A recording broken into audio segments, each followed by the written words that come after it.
História de Portugal. Portugal na segunda metade do século XIX. Reformas no ensino. Os governos liberais fizeram algumas reformas no ensino. Foram criadas mais escolas primárias e tornaram esse tipo de ensino obrigatório e gratuito. Aumentaram também o ensino liceal, criando um liceu por cada capital distrito em Portugal. Fundaram as primeiras escolas comerciais, industriais e agrícolas. Com tudo isto, queria dar-se aos estudantes conhecimentos práticos e úteis que os permitissem colaborar no desenvolvimento do país. A defesa dos direitos humanos.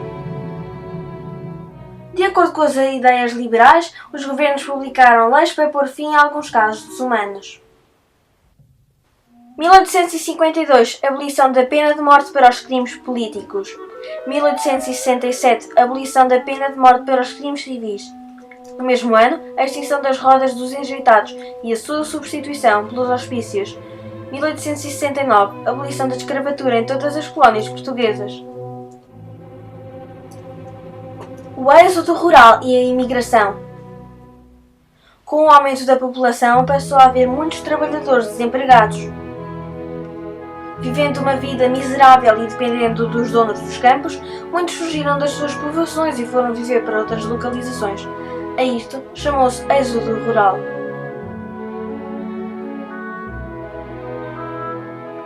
Uns foram para as cidades, principalmente Porto e Lisboa, e outros emigraram, especialmente para o Brasil, Argentina e Estados Unidos da América. Muitos regressaram com verdadeiras heranças, o que lhes permitiu comprar terrenos e construir luxuosos casarões.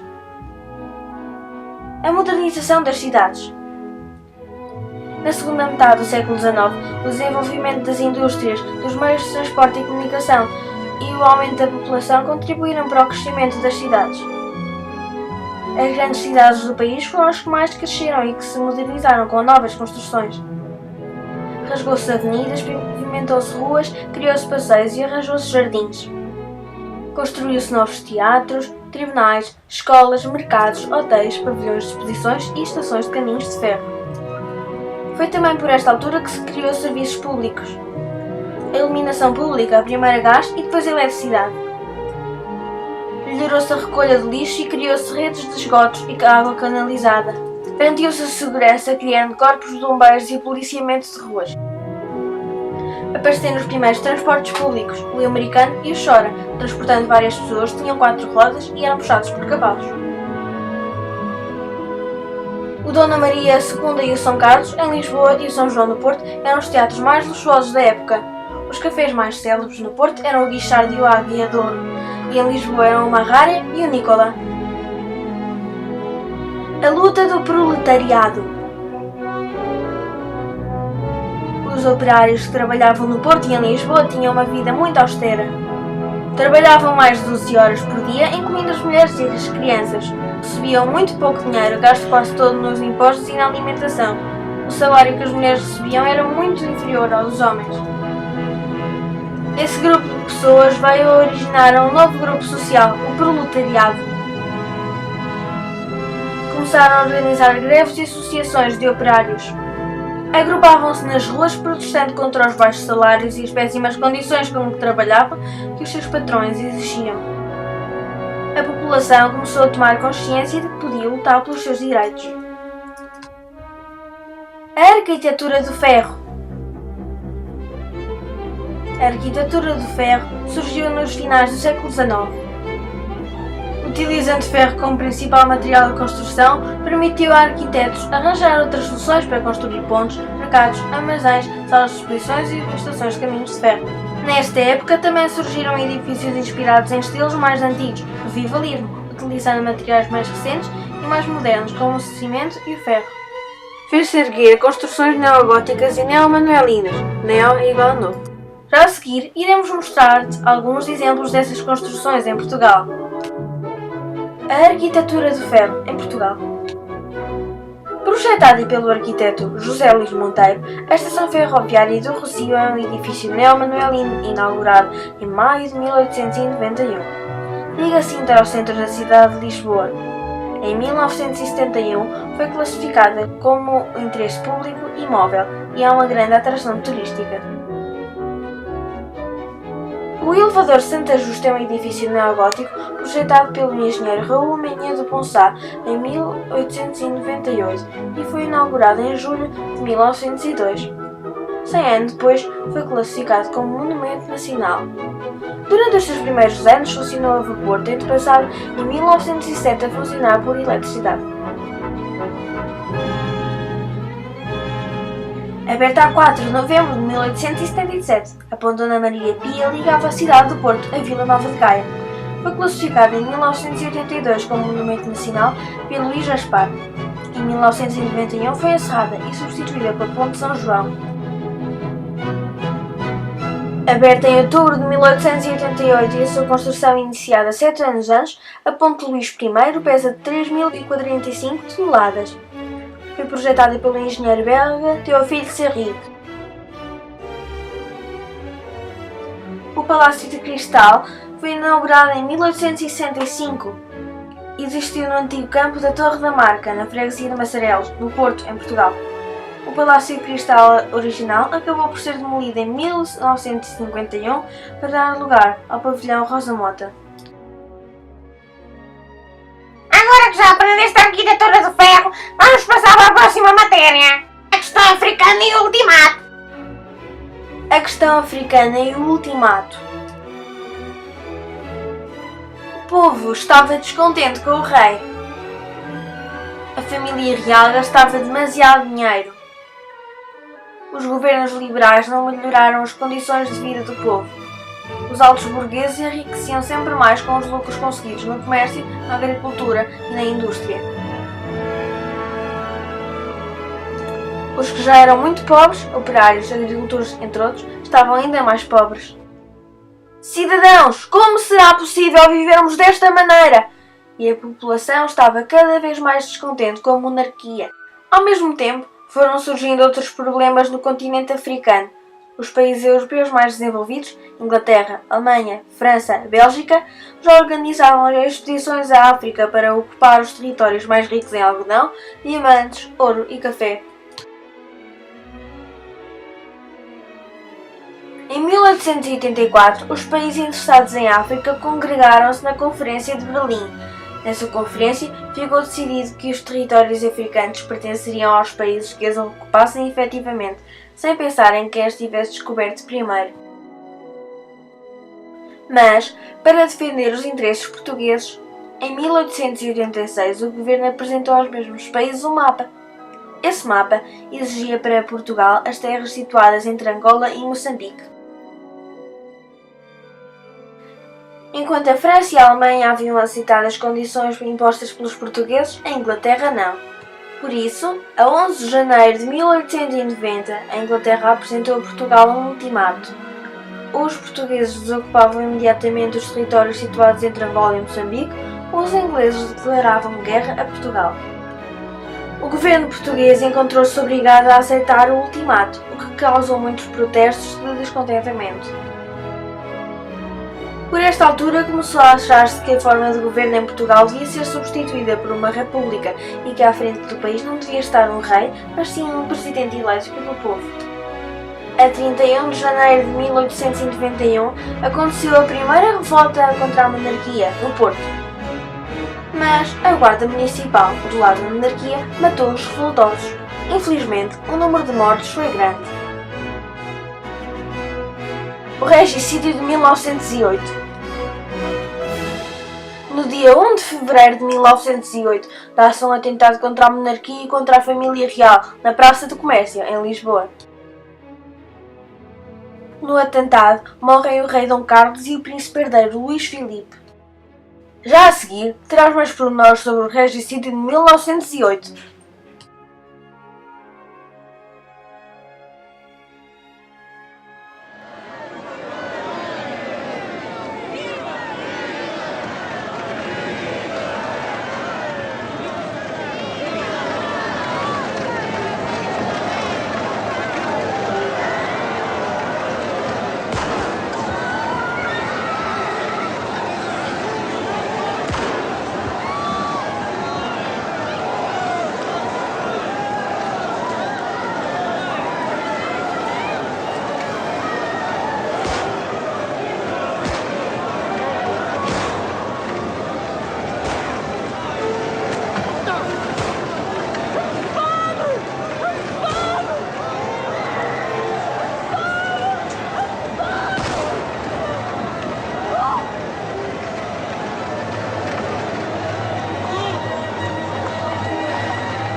Resumindo, o rei Dom Carlos e a sua família tinham chegado à Praça do Comércio por volta das 17 horas e logo a seguir foram mortos por Manuel Albuíça e Alfredo Costa.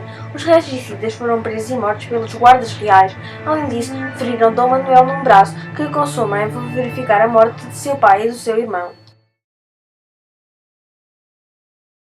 5 de outubro de 1910. Na madrugada do dia 5 de outubro de 1910, deu-se a Revolução Republicana que veio acabar com a monarquia em Portugal. José Relvas e outros membros do Partido Republicano Português subiram à varanda da Câmara Municipal de Lisboa e proclamaram a República. O primeiro Presidente da República em Portugal será o Dr. Manuel da Riaga.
Esperemos que tenhas aprendido com este vídeo.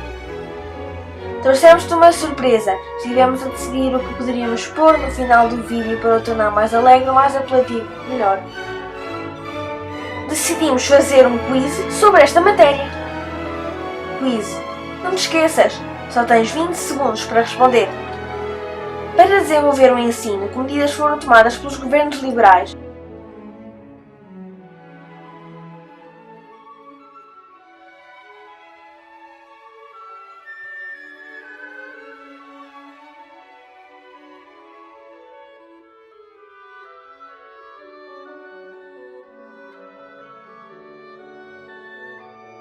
Refere uma das medidas tomadas para defender os direitos humanos.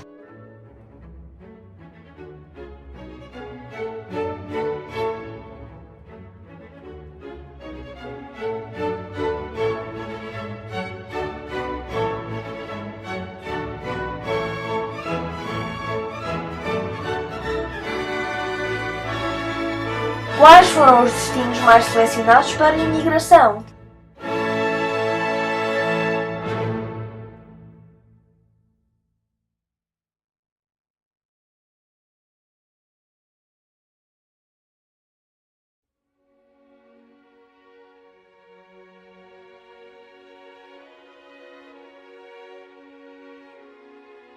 Que serviços públicos é que se criou?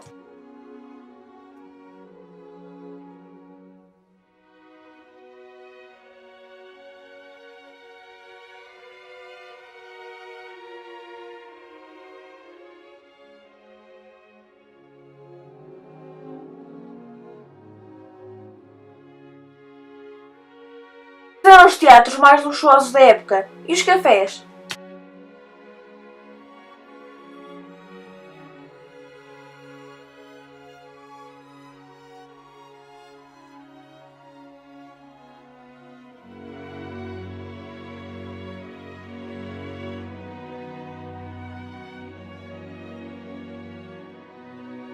Os operários e outros trabalhadores formaram um novo grupo social. Qual é o nome dele?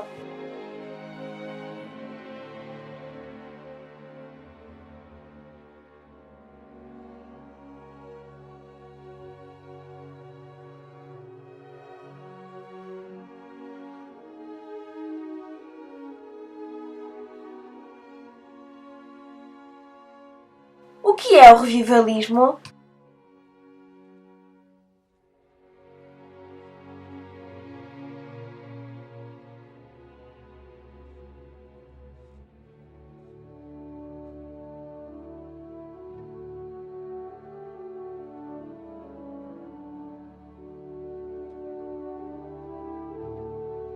Refere a algumas construções da arquitetura do ferro.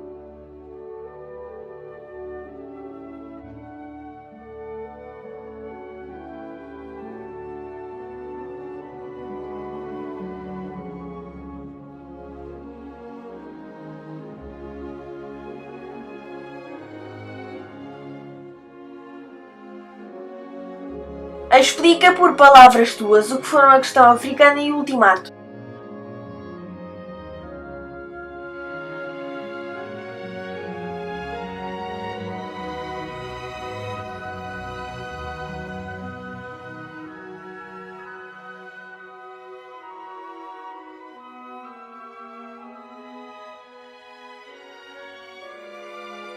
Como se deu a Revolução do 5 de Outubro de 1910?